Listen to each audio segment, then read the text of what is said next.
lines down. Chof Aleph on the base. There's people who've got the Gemara, or we've got the attachment.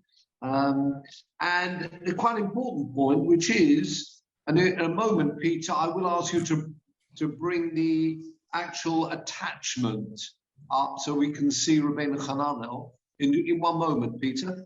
Have a look where it says Tana Rabbanon. Have you got Tana Rabbanon? Minayin shemachalelin alein es hashavos. Yes? Where do we know this principle that you are actually machalel Shabbos? And we're talking here about the Eidim who see the moon. Who says they're allowed to be machalel Shabbos, to come to the Beis Hamikdash to give their testimony? Talmud Loima, says the Gemara, Eile moyadei Hashem, and I've got in my Gemara, Asher tikru oisom b'moyado. And as we'll see, it looks like the words in between, people may remember, Eile moyadei Hashem. Do you remember the words of the Pasuk? Mikro e kodesh. Asher tikru oisom b'moyado. Do you have that? The Pasuk says these are the Yom Tovim of Hashem.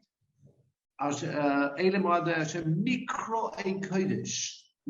This word Mikro e Kodesh, Mikro Kodesh, a holy calling. Asher tikru oisom b'mo adom, in their right time. They're called in their right time. This word in their right time. Have a look at Rashi. Three medium-sized lines down. Good. I'll show two pieces of a on 3 lines down, 3 narrow, medium-sized lines. His Hirom, he warned them, Shelo Yavar Hamoed Shel Zman Kriyoson. So that's how it goes. Asher Tikru Oisom B'Moadom. The time that they're called Asher Tikru Oisom, they're calling. And we've also got the word Mikra Kodesh in between, which is a holy calling, Asher Tikra Oisom. So Eile Moadei Hashem Mikra e Kodesh, the holy calling. This word Kodesh, Hainu Kiddush Bezdin. It means their sanctification. Their sanctification should be B'mo Adom, in their right time. Now, Peter, this is Rabbeinu Chananel, wherever we find the word B'mo Ado, you find that it's Doicha Shabbos. That's the point. We're talking about with various korbanos he brings. Wherever you find the word Moado with the korbanos of Shabbos and Yom Tov, of course you can be Machalel Shabbos. I mean, actually doing the shechita, the burning of the animal. So the word B'mado tells us it's got to be done on its day, whatever happens. And that teaches us, I say, whether it's talking about the various korbanos. So if we've got the same word used here, that's what Rabbeinu Chananel is telling us. You can see it as you go. I think it's on the right-hand side of Rabbeinu Chananel. But his interpretation is, we've got the same words here. They should be called, this Mikra Kodesh, as Rashi said. The Mikra Kodesh means they're called, as we said here, it's Kiddush Bezdin.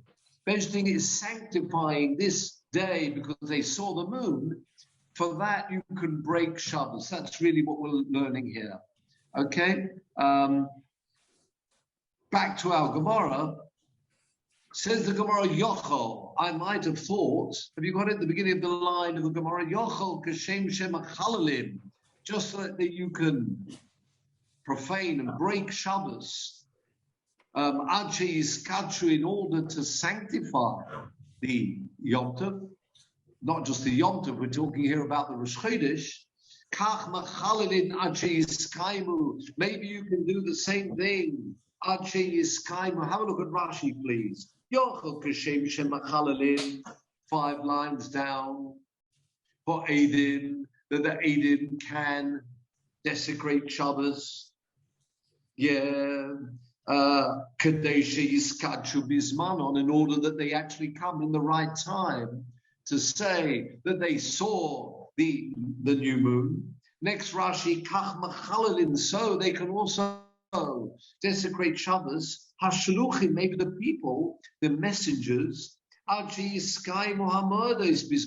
so that they should be observed in the right day. So everybody should know. Maybe those people can also be Machalal Shabbos. Back to our Gemara. Talmud Loima, beginning of line is Machalalin. Talmud Loima Shetikru Oisom, that you should call them B'moadom. Calling them can be done on their right time, which means you can break Shabbos to do that. Says Raj the Gemara, Al Kriyosam Ato Machalel. You can break Shabbos to call them, in other words, to come and say you've seen the moon, to give testimony.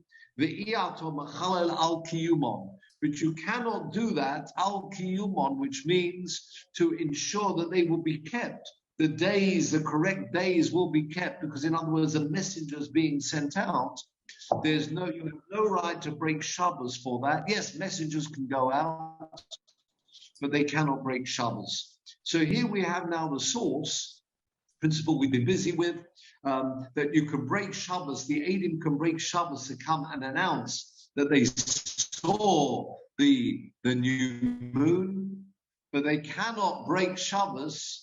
The messengers cannot break Shabbos to go and publicize when that day was that they made the Rosh Chodesh. Okay? So that's very important. Basically, it means you can break Shabbos for all the months. And we'll see in the next piece of the Gemara, when the Beis Hamikdash was in existence, Machalelin Afal Kulon. You could break Shabbos for any of the months, not just these big two, the Nisan and Tishri, because that's where the Yom Tovim are. But you could do it for all the months, mipnei takonas korban, so that the korban, which is the korban musaf, will be brought in its right time, strictly in the right time, because the witnesses have seen the moon. So therefore, you could break Shabbos for any of the months of the year. Says the Gemara, Tana Rabbanon, a little bit more meat to what we've seen in the Mishnah. Borishoina originally, Hoya Machalelin Afal Kulon. Exactly that we've seen in the Mishnah. You could break Shabbos for any of the months. But Mishechora Beis Hamikdash, with the destruction of the Beis Hamikdash, Omar Lahen Rabbi Yochanan ben Zakkai. He was the person involved at the time. He was the prince at the time of the destruction of Beis Hamikdash, with various rules came through after the destruction of the Beis Hamikdash. Here was an example where he says, then sadly there are no more korbanos. And of course it fits in very nicely with this point that we made, Rabbeinu Hananel, that is very much linked to the korbanos. This breaking of Shabbos to bring korbanos on the right time, to make sure that it's Rosh Chodesh, so that the musaf could be brought on the right time. If there are no more korbanos being brought because of the destruction of the Beis Hamikdash, although they will still be sanctifying the moon, according to witnesses, so this is well before 359 CE, when we have the official calendar from Hillel. Well before that, they are still sanctifying the month by witnesses coming. So he said, now that there is no Beis Hamikdash, v'chi korban, hiskinu, beginning the line of the Gemara, halfway down the page, hiskinu, they therefore instituted, Shelo Yehu Machalelin, you cannot be Machalel, Elo al Nisan ve'al Tishri bilvad. So now we know who it was who instituted this, only for Nisan and Tishri, because we do like to have Nisan and Tishri, as we've got all the Yom Tovim coming through from those months, that Rosh Chodesh of Nisan and Tishri. Therefore, those are the only days, or the only months, where the witnesses can break Shabbos in order to come and announce they've seen the moon, and then they'll sanctify that month. And that really clears up that Mishnah, which now I don't know whether it'll be possible to bring up Safaria today. Let's see if that does work in a moment. So just get you on warning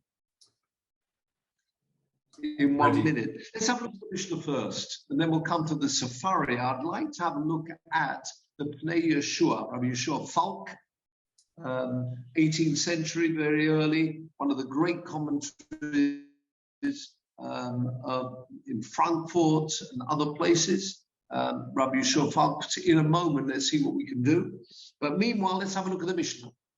Bein shenire ba'olil. This interesting word. What's this word ba'alil? Whether it's seen, ba'alil normally means with clarity. Bein shelo nira ba'olil. Whether it's not seen with clarity, and we'll explain this in a minute. Rashi uses the word. In last week we did it. Could go nira ba'alil. Yes, absolutely. We saw this before. We've seen this idea before. We'll have to. The Gemara itself will explain where we know this word from. Quite right. We've used this word before in the Gemara, but not in the Gemara so much as Rashi. You're quite right. Rashi's been using that. Where in that example he gave last week. Quite right. Good call. But this is the source he's talking about. When Rashi mentioned that, he's referring to this Mishnah. If the moon is seen with great clarity, what does that mean? It's a clear night. Now, what's the chashash, if you like?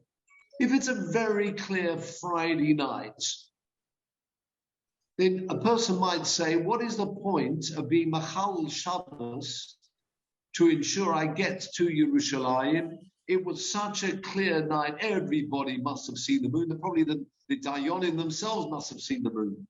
But as we'll see, it makes no difference. Bein shenira ba'alil, bein shelo nira ba'alil, machalelin olov es Shabbos.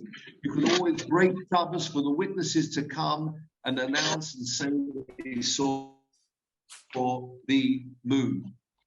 Rabbi Yossi says not.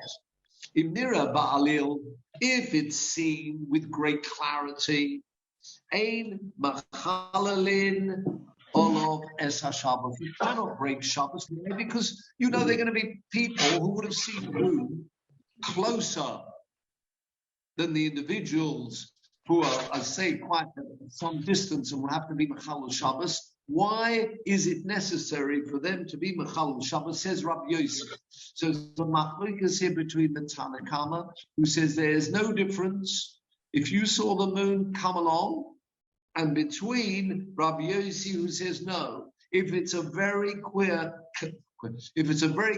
night, then you do not need to be Machal Shabbos. Ein Machal Shabbos. Okay. We'll see. Have a look at Rashi. Nira ba'alil ein machalalin lefi she'ein tzorech. It's unnecessary to break Shabbos when you know it's such a clear night and other people would have seen the moon as well. Why break Shabbos? Says Rabbi Yossi. Whereas the Tanakama disagrees, and he says in every instance you can break Shabbos because you're not sure whether other people for sure saw the moon. We'll see in a minute. Says the Gemara, Ma'aseh happened. She'ovru Yosef ma'aboim zug.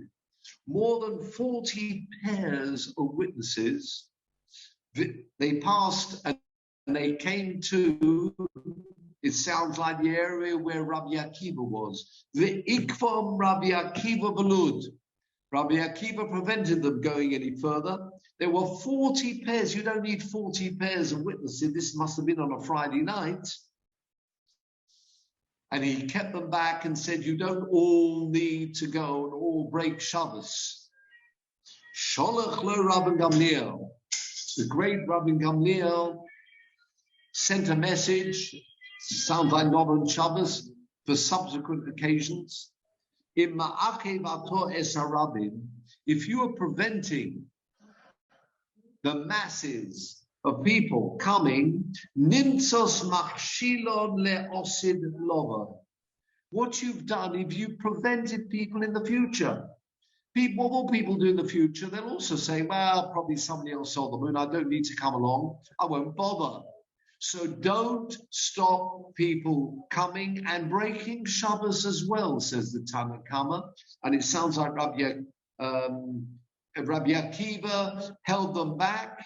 Rabbi Gamliel holds like the Tanna Kama, who says, no, you can always break Shabbos because you need to be certain that in fact the moon was sanctified on the right day. So fascinating point here between the two, the Tanna Kama and Rabbi Yossi. And again, we find it looks like the same machlokas Rabbi Akiva and Rabbi Gamliel about whether, if you feel confident that other people would have seen the moon, should you break Shabbos or not? And according to, as I say, the Tanna Kama, it makes no difference. Okay. Now, let me ask a question here. If it's such a clear night,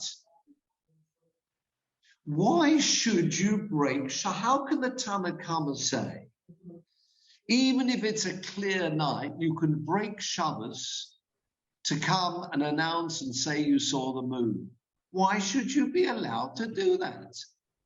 You're pretty convinced that other people must have seen the moon. Imagine it's in the middle of the summer in Eretz Yisrael, beautiful summer and clarity.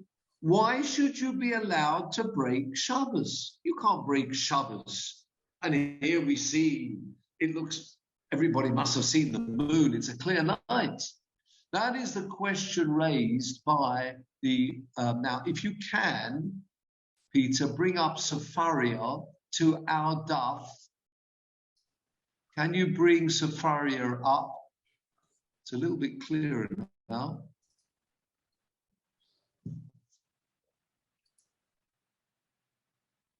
See if this works.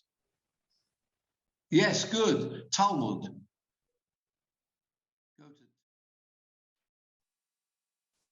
No, I don't know if people can hear me. I can't hear you. Can you? We can hear you. There's a significant delay apparently between what I put on my screen and what you see on yours. But I think everyone else can see this screen immediately. To get a bit better picture. Basically, he's of the opinion. It's a wonderful piece of Shiur, where he asks that question: how is it possible that you're allowed to break Shabbos? And his final explanation is that you can never be absolutely certain. That's the point. Even though it is a very clear night, you can never be certain that the witnesses actually will be kosher witnesses or whatever, they will be acceptable. And therefore, the Pasuk is telling us, even on a doubt, you're allowed to break Shabbos. And that isn't the norm. Normally, you need some type of certainty. There is another example of this, of course, when we talk about pikuach nefesh, when saving people, pikuach nefesh, even if there's a doubt involved, you're allowed to, and there you've got the pasuk v'chai bohem, which means the Torah wants us to live to be able to perform mitzvahs and to be certain of that chai bohem. And therefore, a very interesting halacha in Shulchan Aruch 329 Shin Tes, which says even if there's a doubt about Chilul Shabbos, a doubt about whether this is actually pikuach nefesh, you can break Shabbos. You've got to be certain that you're trying to allow the person to survive and live, and therefore you can break Shabbos, I say, but it's got to be, I say, pikuach nefesh, with something similar happening here. The Torah is telling us from this pasuk, we want you, even on Shabbos, to come announce and say you saw the new moon, which means even if there's a doubt, because there's always going to be a doubt. What do I mean by that? Even if you know there are other witnesses who went, you don't know whether in fact they were successful in giving their testimony for whatever reason. They may have ended up not actually giving their testimony, and therefore the Torah is telling us a very important principle in this case, where you're allowed to break Shabbos even though it looks like I'm not going to be needed to give that testimony, but you never can be certain whether your testimony will be needed or not. And therefore, for that reason, the Tanna Kamma is of the opinion you can break Shabbos to be able to give that testimony. That's really what we're saying here in the first view of the Mishnah, which is the Tanna Kamma. Okay, continues the Gemara. Back to the points we raised before last week, this word alil, this clarity. What is that? What it means? Says the Gemara, when do you ever find this word, as we mentioned in the Mishnah, bein nireh ba'alil? What did the Gemara mean, the Mishnah mean when it used this term? If it's seen ba'alil, maybe it's a certain place, if it's seen a certain height. Where do you get this word ba'alil and the meaning of that word? Says the Gemara, my mashma, from where can you learn and hear and deduce? Dahai alil, this word alil actually means lishna de miglahu. It's a language of visibility, clarity, legalos, to reveal. It's revealed, it's seen. Where do you see that? Omar Rabbi Avo. Rabbi Avo says, Omakron, the Pasuk says, and this Pasuk coming from Tehillim Yud Beis. People may have come across this Pasuk before. The Pasuk says, Imrois Hashem Amoros Tahoros. The words of Hashem are Amoros Tahoros. They are pure words, talking about the Torah. Kesem Sorov, like Kesem Torah, pure, refined silver. Kesef Torah Ba'alil La'oretz. You find the word la, what does that mean? Alil La'oretz. It means it's clear for everybody. Muzukok Shivosayim. Again, you've this idea of being refined and cleaned. Shivosayim. Normally you say Shivosayim is not Shiva, is 7. 7 times 7. We'll be using that wording in a moment. 49, there we'll come to the 49 ways of understanding things. But from that also you can see it's talking about clarity. The words of Hashem are pure. Kesef Tzorov, it's refined. It's clear for the world. Yeah? With the various interpretations that we have. Muzukok Shivosayim, as we've said. Refined 7 times 7. And therefore, back to our Gemara, that's where we see this word. If you look at Rashi, Ba'olil La'oretz, somebody's put that, Peter's got his hand up, but I'm not quite sure. Everything all right? Okay. Because I'm slightly frozen on my viewing here. So we see from there, Ba'olil La'oretz, clarified for the world. So that word used in Tehillim, where it's talking about clarification, refining, making sure something's clear, is the word that's used in our Mishnah when it says Bein Menira Ba'alil. It means whether it's been seen with full clarity. So that's what the Tanna Kamma means. If the moon's seen with full clarity, and therefore you can assume that other people would have seen the moon as well. So you could say to yourself, what is the point of being Machalul Shabbos? Says the Tanna Kamma, it doesn't make any difference. As long as you see the moon, you can come and be Machalul Shabbos to be able to get to Yerushalayim. Okay? But at least now we know this word Alil that we saw last week mentioned in Rashi. This is the source. The source is this Mishnah. The word alil means clarity. Yeah, alil. Very good. Says the Gemara. Rav Shmuel. Now we've got a machlokas between Rav and Shmuel on talking about where it says mezukok shivosayim, and you often find in the Gemara there's some type of link. Once we've mentioned something, particularly a posuk, we will link up and mention something else about this posuk, even though it's not particularly relevant. Okay.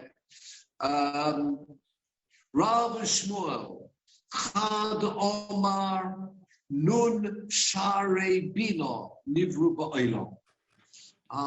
There are 50 gates of Bina, of understanding, Nivru Ba'olam, created in the world. V'kulom nitnu leMoshe choso achas. Have a look at Rashi. Chamishim Share Bina. Sefer Dahai Kro. We're learning the end of this posuk. We brought it for the earlier part of the posuk, which was Ba'alil La'oretz, clear for the world. But the end of this posuk, as we've quoted here, Mezukok Shivosayim, refined seven, it's like 7 squared, Shivosayim, 2, 7 times 7, 49. And that's how it's been clarified. In other words, there are 49 what's called Share Bina. Have a look at Rashi. Sefer Dahai Kro Darashi, Rav and Shmuel. They're both learning this principle, that it's been refined. Rav and Shmuel, Mezukok Shivosayim, Sheva Shiviyos, 7 times 7. Yeah. V'heim Chama. But then it's been passed to this world. V'heim chamishim chosa achas. It's not, we haven't got the full understanding of the Torah. Shenimsru leMoshe, handed across to Moshe Rabbeinu. Particularly this pasuk is talking about Moshe Rabbeinu receiving the Torah. Lo madnu shechamishim nivru. In fact, there are 50 elements. We will talk about this yovel of understanding. Sharei ma'at nechsa me'elokim. Why is that? Have a look at the Gemara, please. So what we got from there, we got 49 passed to this world, and that was ultimately the greatest of all, went to Moshe Rabbeinu. But there's something missing. How do we know that? Says the Gemara. Shenema batachasrehu ma'at me'elokim. The pasuk says something was lacking. A small amount was lacking from what ultimately the real totality of knowledge. Some part of that is missing in this world. There's no way we can understand everything to the nth degree, where n is 50, because it says ma'at. We're assuming that's ma'at. The smallest ma'at we can talk about is the number 1. So therefore, there's something lacking in our understanding. We can never understand something, particularly when you talk about things that are happening in the world. We can never really fathom why things happen. Yeah. We are there where there's something missing from our understanding. Yes, we speak about Moshe Rabbeinu having this, as we said before, this idea of mezukok shivosayim, 7 squared, but there's something something missing from the totality of knowledge, which is really left only for Elohim to understand. We can never really get to the, totality of this knowledge. That's really what we're saying here. Okay, now we get to the machlokas between Rav and Shmuel. Bikesh koheles limtzoi divrei chayfetz. What does that mean? Who's koheles? Solomon, the wisest of the wise. He was given that understanding and the chokhmah that no one had, or so we think. So Bikesh Koheles Limtzoi Divrei Chayfetz. He wanted to Limtzoi, to find Divrei Chayfetz, these words of delight, just like we've said with Moshe Rabbeinu, Shivosayim. He was hoping to have the wisdom that even Moshe Rabbeinu had. After all, he was the wisest of the wise. Says the Gemara, he wanted to be Limtzoi, have you got it?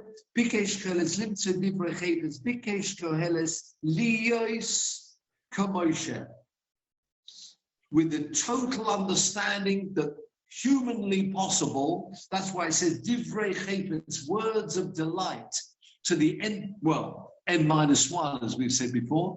He wanted to understand the Torah to the greatest humanly possible way. Yotzesel Basko,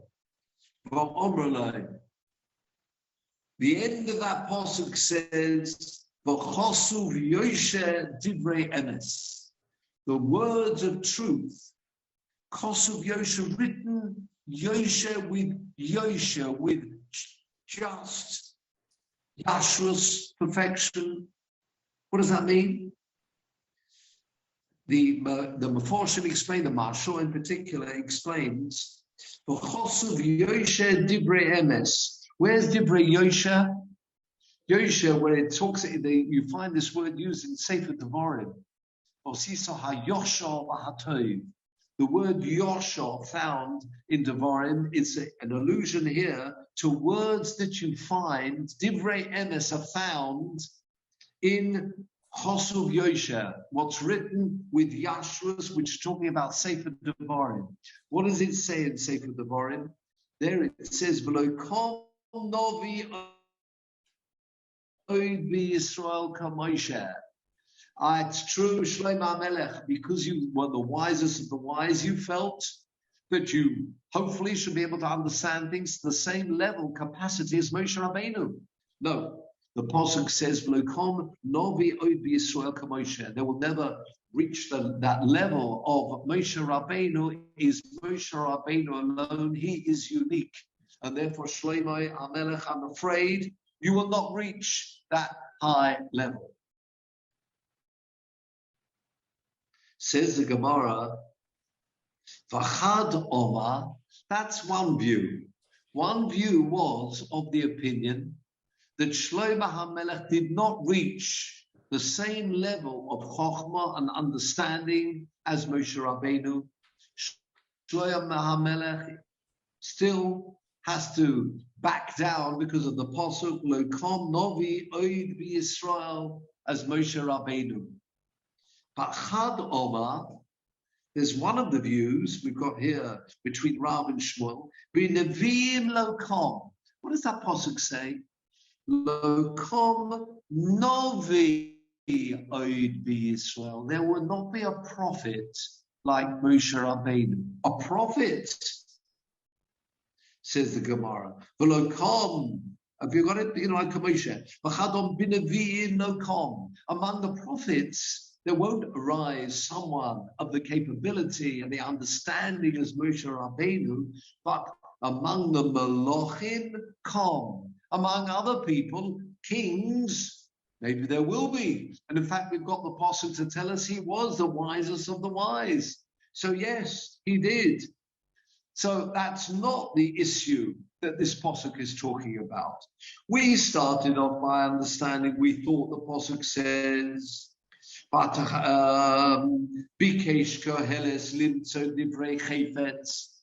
He wanted to have words of delight. We thought it meant he wanted to have words of delight, understanding the Torah in the same way as Moshe Rabbeinu.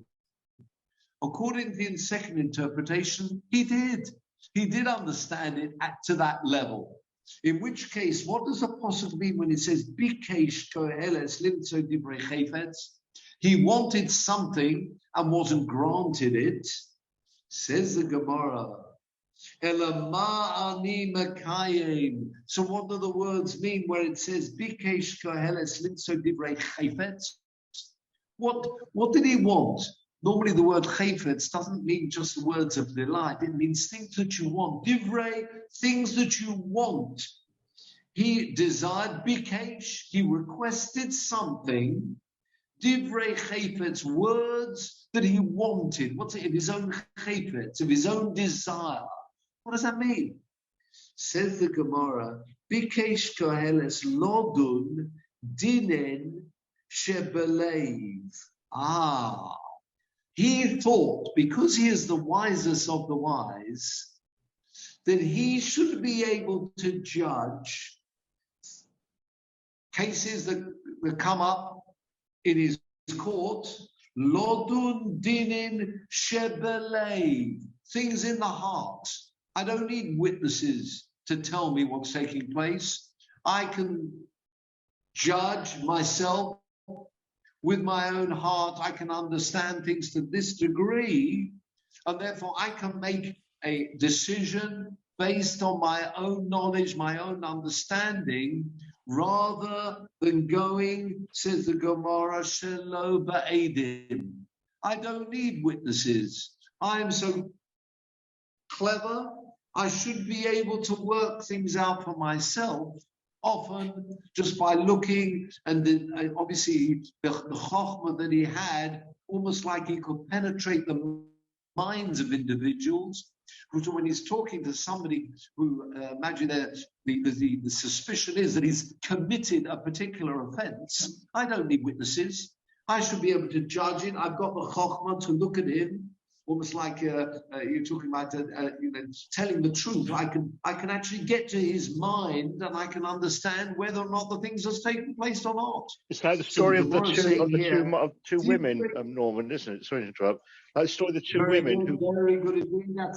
Yeah, whose baby it was. And, absolutely, that's brought as an example where he's saying, look, I can penetrate, I can understand, and therefore I don't need to stick to the normal rules that are mentioned in the Torah. So that's what this pasuk means. According to one view, Shlomo HaMelech did have the wisdom of Moshe Rabbeinu, but he wanted to go a step further. He wanted Divrei Chayfetz, to go by what he desired in his mind was correct. That is how he was going to judge things. As Merlin mentioned, there was an example. Let's have other examples, he says. I don't need witnesses anymore. And continue on, Shelo B'Hasra. What's Shelo B'Hasra? Why do you need a warning? Why does somebody need to be warned? Don't do this, because if you do, it's forbidden, etc.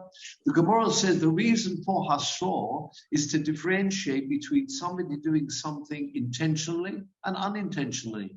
Otherwise, a person could always say, I'm sorry, oh God, I never realized it was an offense, as many people might try. So you need witnesses to say, we warned him, it's an offense. Yes, you cannot do this act, it's forbidden. Even so, I'm going to do it. That way, we'll then know whether the person is doing the action, b'mezid or b'shogeg, intentionally or unintentionally. Since I don't need that. I can read the person's mind. I can see whether he did this action intentionally or not. Yotzes Baskoil. I sound like Minashamayim, but Omroloi, to tell him that he's wrong. Because of Yoshe Divrei Emes. That's the end of that pasuk, by the way. Yeah? The pasuk says, Bikesh Koheles Linso Divrei Chayfetz, V'chosuv Yoshe Divrei Emes. The word of truth, V'chosuv Yoshe, written is in Yashrus. Again, the same idea, Yosha being, in Sefer Devarim, will find words of truth for you. So this Baskol, or perhaps other people telling him this, what does it mean? In Devarim, we've got some other words. What are the other words it says in Devarim? Al pi shenayim edim. You need two witnesses. And it may well be that you can understand what's going on. You can understand the person and the knowledge and what the person's thinking, but that's not good enough. The Torah is written al pi shenayim edin, and we have rules which we've got to stick to. Even you, Shlomo HaMelech, you may be the wisest of the wise, but nevertheless, you've got to stick to the rules of the Torah. There are rules, and you've got to stick to them. Very powerful message, where people may say, well, this is not applicable to me, and, I'm above the letter of the law, or, whatever the rabbis have decided to do this, it's not really applicable to me. Here we see the wisest of the wise, Shlomo HaMelech. Okay, the wisest of the wise is being told, "Al pi shenayim edin." You've got to stick to the rules of the Torah. Nobody is above the law, even you, Shlomo HaMelech. And it's a very powerful message there. It's linked only because it's amazing how the Gemara worked. We brought a posuk to tell us that the word olil means clarity from that posuk. The last part of the posuk tells me that there are 49s. Mizukok Shivosayim is 49. And then we move from 49 of total clarity. That's exactly what Moshe Rabbeinu had. And he was one short from absolute clarity of anything. Of course, that's only for, let's say, heaven can understand that, Hashem can understand that. Then we move to Shlomo HaMelech to say he wanted to be the same. One view said, no, he was not the same. Lo Kol Yisrael. The other view said, yes, he did reach that level of Moshe Rabbeinu. But what did that posuk mean, which says he wanted something else? What did he want then? He wanted to go above the letter of the law. And he was told, no, you can't. Shlomo HaMelech, that's one thing you can't do. Rules are rules, and they are set, and we have to keep them. Sometimes we can overlook the rules. We've just seen an example today, which the Torah is telling us to overlook the rules of Shabbos if it comes to announcing that we saw the moon. We have other examples of that, and we say, B'chai B'hem, where the Torah will tell us, overlook a rule. If you're talking about, something which is pikuach nefesh, to save a soul, a person, of course, can be mechal. Sadly, we've got plenty of examples. Hopefully, they won't be needed. Hatzola and others doing jobs, as we know, doctors, etc., to save a life that can overrule the Shabbos. But without the Chachamim explaining when you can do that, you have to stick to the letters of the law, and that's what we're being told here with Shlomo HaMelech. So with that, gentlemen, we'll close and finish the Talmud, which is good, particularly for Peter. I'm sorry about the reception. It seems whether it's something actually to do with the weather that we've got here, I'm not sure. Thunder, lightning, I suppose it could have an effect here as well. Otherwise, perhaps I'll try elsewhere. Hopefully, you could hear me. Your hands up. Very clear. Good. And meanwhile, I hope everybody else is well. Yes. Norman. Yes. Charles. The corollary, I suggest, of what Shlomo HaMelech was trying to do is to be found in Moshe. Yes. And surely that Moshe, when the situation arose, would only go according to the law. Yes. So sorry, what do you mean therefore? We learned just now that Shlomo HaMelech wanted to do what he thought was best. Yes. The corollary of that is that his Moshe did not do as Shlomo wanted to do. He only decided according to the law or from the mouth of God. Yeah, you can't, absolutely. And that's the lesson. Shlomo HaMelech felt that maybe because of the wisdom he was given, which was something perhaps even more than Moshe Rabbeinu, That's what he was thinking. And therefore, I mean, again, he's only doing it, as we say, l'shem shamayim. He wants to be able to, look at various cases that may come his way. He will be able to say, I can work out for myself.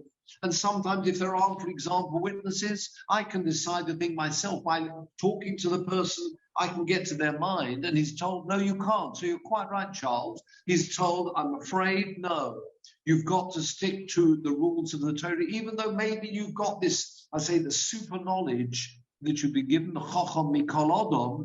Nevertheless, even with that, you have to stick to, as we mentioned now, Pish and I made him, exactly as we've seen with Moshe Rabbeinu too, that you can't go above the letter of the law. Is that what you're referring to Moshe Rabbeinu, who's actually sticking to whatever's written in the Torah? And that's eventually what Shlomo Melech told too. Well, I think an example of that is Moshe's reaction to Pinchas. Pinchas took the law into his own hands and went and killed, was it Zimri? Yes. And the lady concerned. Moshe didn't say to him, it's okay, you can go ahead and do it. Moshe knew that you had to have witnesses and so on. Pinchas the other example is Moses says, Im Tov Eshma, Im Tuv Eshma. He didn't decide on his own. He said, I'm going to seek advice. Yes. Sorry? Michael, yes? Kranita Garta, Ulabe Pravanka. That was. Yes. No, you're right. The Imdu Ve'eshmo is a very good proof for that. You're quite right. Imdu Ve'eshmo means, that's in that example. Normally, and I said, always asking and consulting, finding out what was the right thing. In the case of Zimri, though, of Pinchas, that is a bit different. Because there, the ruling is someone who feels, as Michael mentioned, someone who, the halacha is that someone who feels this zealousness that he had, he would be allowed to do it.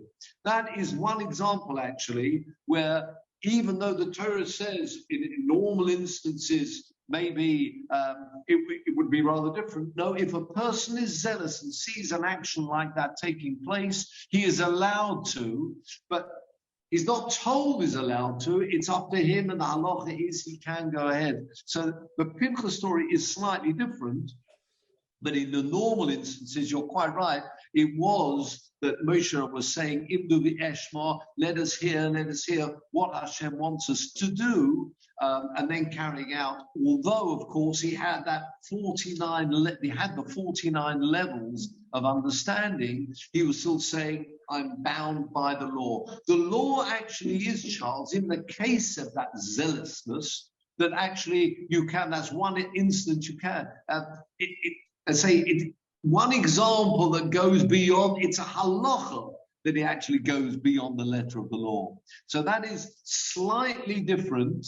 But I say the norm, you're quite right, you'd find Moshe Rabbeinu would, as we've seen, because he not having the Chochma Mikol Adam, that was a question that Shlomo raised. But again, he's told, no, you have to stick to, whatever it says in the Torah. You cannot go beyond that and think to yourself, well, there's a very good reason. Now, it's very interesting because before the Torah was given, we do find instances where people are weighing things up. You find, for example, look at Yaakov marrying two sisters. Yeah? And there we do find a lot of maporshim about this. Before it's Matan Torah, yes, there are mitzvahs or aveirus, but sometimes things can overrule them. That's prior to the giving of the Torah in Parshas Yisro last week. Prior to that, if someone had that, so in other words, it's not, the argument that Shlomo's putting up is not totally new, because the Avos HaKadoshim, with their own chokhmah, realize that the shvatim, the 12 tribes, have to come from these sisters, and therefore he can say, yes, it can be overruled at the moment. Once we have the Torah, though, that's the point. Once the Torah is given, you cannot say to yourself, well, in my instance, I do need to marry these two sisters for whatever great heavenly concerns I've got. You can't do that. And that's the point that we're making here. Once the Torah is given, you stick to the Torah, which means that we have the rules. The Torah itself sometimes allows things to be what you'd see normally like overlooked, overturned. But again, it needs very careful consideration under the ruling of the Torah. And that's really what we're seeing here. So thank you with that. Thank you, Michael. Keeping well, I hope. Yes, thank you. Yeah, thanks. And it's good to see Mr. Good. Mr. Deal, good to see you. Can I keep it well? Can I make just a point? Yes, Simon. Okay, let me. In the case of the two women, that I remember studying, in the case of the two women that came in front of Shlomo HaMelech. Yes. Now, the woman that was holding the baby, according to the Torah, the possession, the onus was on the other woman to prove that the baby was not hers. So Shlomo HaMelech ignored all this and went with a different approach from the heart. So really, he does look like, yes, he follows a different. Yes, but what is being told here is that's not the normal way to behave. Yes, as long as you're sticking to the letter of the law with it, you can utilize your chokhmah to try and come up with something. Absolutely. But you've got to stick to the letters of the law. Now, that when you say that approach, that's not actually written in the Torah, like the two witnesses, where you've got to have two witnesses. You cannot overrule something where the Torah specifically says you need two witnesses. But if you want to take sometimes maybe a different approach to things, as long as you're in the bounds of the Torah, that would be fine. But you cannot go beyond that. So you're quite right. I mean, he's taking a different approach, but in the end, I mean, it was agreed that what he'd done was correct.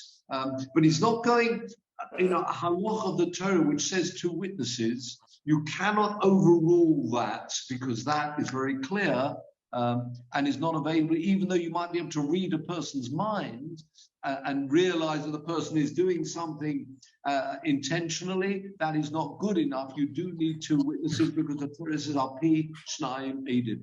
You cannot overlook that. Yeah.